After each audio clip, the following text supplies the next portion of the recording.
So the other day on my story, I had put up a few videos of a training session, a gym session I was doing the same day of a training session or a pitch session. And a few questions had come in a few questions and statements had come in just kind of saying, is that not counterintuitive, to what I would usually be preaching, which is if you're going to be training on the pitch, you want to get the most out of that. And I would always say, it's best to kind of split these days up. So the days you're doing, let's say, your conditioning, or the days you're running, or the days you're doing any sort of cardiovascular work, I would be a fan of splitting those days up so that you're not trying to mesh both into one day. Especially, I suppose, in the early parts of the season, because we do know the load is so high in Gaelic football or in other field sports, that the load is so high. It takes some time to recover, and the last thing you want to do is maybe hit the gym before then, meaning that you're going to take away from that performance in the running later on, or go do the running or your field session and then hit the gym, where it works around the other way and you can't produce as much force in the gym. So you're kind of not getting the best out of the gym if you're doing it after training. You're not getting the best out of training if you're doing the gym before training, etc. And what I kind of would do with a lot of people around this time of year is I would talk about a more flexible approach, really. So earlier on in the year, it's kind of fine to, like, you're going to have a game every 2 weeks maybe, or maybe every week if you have a few challenge games thrown in, or if you're playing on two teams, a junior and a senior for your club, or an underage and a senior for your club, or whatever.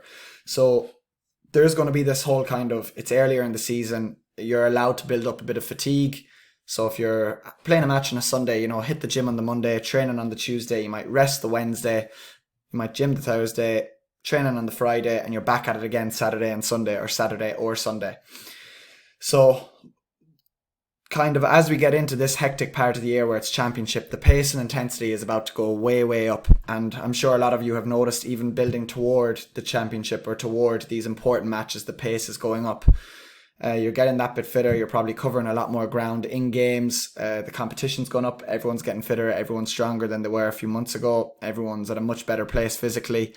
And because of that, and because we're able to produce so much more force in a game, it might not be ideal to go to the gym the next day. So let's say if I have a match on a Sunday and I'm in this huge place of fatigue, and on Monday is kind of my only spare day to get to the gym, because on Tuesday I'm on the pitch and Wednesday is my usual rest day, and if I leave it off till Wednesday it'll be a full week between gym sessions, then kind of like what's the point if I'm trying to keep consistency in the gym, and if I'm trying to keep on top of injuries, you kind of need to make that a priority. So first of all, this time of year, just a side note, one gym session is plenty for most, definitely. So if you're someone who's playing a hectic game on a Sunday and then you're back on the pitch Tuesday, it's okay to take that Monday off. And on Wednesday, if you have a bit of time on the Wednesday, a light session is going to be plenty, just focusing on some hamstring work, some little bit of upper body, some dynamic work, some speed work, whatever sort of system you're in, whatever sort of session you want to get, that might be enough. Now, the point of this is, I like the idea of flexible training. I like the idea of 2 full rest days in a week, at least. So coming up to this time of year, I say, why not play the match the Sunday, take your full rest on Monday, Tuesday then, if you can at all, in the morning time or a good bit away from training, get your gym work done. Very light session, doesn't have to be heavy. You can hit the basics, hit the minimal effective dose, get in, get out. That evening then you're on the pitch. This time of year, it's going to be about tweaking stuff. You're not going to get any fitter before a game. You might get a little bit sharper, maybe. You might come into form, whatever, but you're not going to really get fitter. You're not going to get stronger. So I think this time of year, it's okay to pair those days. That means you are going to have a full day off Monday to recover. You're going to have a bit more quality on the Tuesday, because let's face it, intensity isn't going to be as high in both gym and on the pitch. Come the Wednesday then, you can recover again, and then Thursday, you can hit the gym again. Or if you're on the pitch Thursday, you could do the exact same on Thursday. A double day again, and then rest the Friday, and you're out again on the weekend. That way you are getting your 2 to 3 full rest days, you're getting 2 gym sessions in, you're getting your pitch sessions in, and you're able to recover between everything. Now, if it's a case that you're fine the day after a pitch session, I know I'm only 26, and after a pitch session, I can feel it the next day. If not the next 2 days sometimes, but definitely the next day. So it's okay if you're feeling fresh to go the next day. You don't have to do this at all. You don't have to look at the flexible approach. You can still spread your days out. That's fine. To be honest, for me, what I do is I take it week by week. So I have kind of a rough plan.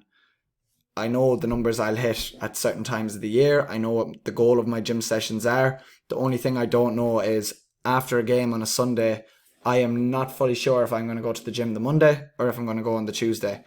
And I just kind of wait and see how the body feels and react to that. And if I've had a hectic game on Sunday, I will leave it off till the Tuesday this time of year.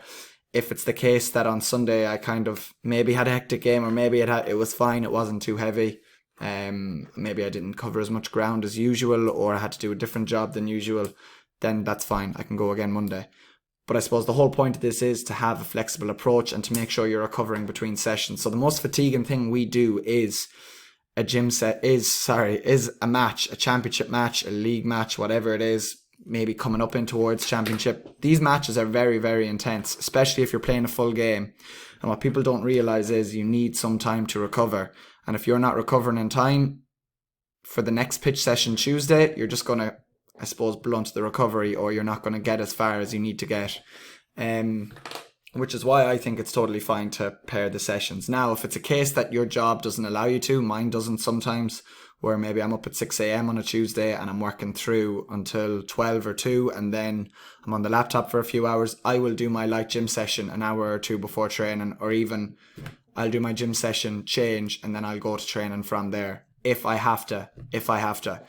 If that's the case, I will bring volume even down further. It will be much lighter. I know what I'm going to be doing in training. I won't touch on any of those things. I won't touch on plyos. I won't touch on top speed. I won't touch on anything too dynamic. I will just keep it very simple, minimal effective dose all the time, and I will go straight to training from there. Not too ideal, but again, you're kind of working with what you have. Ideally, you'd like it spaced out, 1 in the morning, 1 in the evening. And that's my main point, really. Again, this is just one of those reflections videos where there's not really much planning to it. I just turn the camera on and go over something I've been thinking about. And this is something I've been thinking about a while, and it's something I but it's something I advise and something I program for clients of mine. It's something I do myself, and I believe it's very, very handy this time of year. You get your rest days in, you get your gym days in, you can keep everything ticking over, and it's not really at the cost of anything, because to be honest, we shouldn't be going 100% this time of year. So the hard thing that I find, let's say GA players who maybe have joined me in a program, or who I talk to who haven't had a huge amount of guidance, they kind of have an idea, but what they're thinking or their rationale is, okay, my match was Sunday. Okay, Monday, this is the day to get my really heavy session in, because that's the furthest day away from my next game. But it's like they wake up on a Monday, or they assume you wake up on a Monday fully fresh, 100%, everything's recharged just because it's Monday, you're ready to go again, new week. But they're forgetting the load that they've just had over the week before, over the day before, even if the game was the Saturday. So if that game was the Sunday, your heaviest day this time of year, you shouldn't be doing any extremely heavy days. Like, if you want to just dose some strength work with some heavy 1 reps or some heavy 2 reps or some contrast training or something like that, that's fine. But you shouldn't be having any days that's going to really push you into fatigue at all. And they definitely shouldn't be the day after a 60-minute game where you are going hell for leather for the 60 minutes, or where you are putting in a lot of work or covering a lot of ground. So again, it's about being smart. You're not going to get fitter, you're not going to get stronger towards this time of year, but you can get sharper, you can recover better, and you can perform better due to that recovery. So that's really important to note.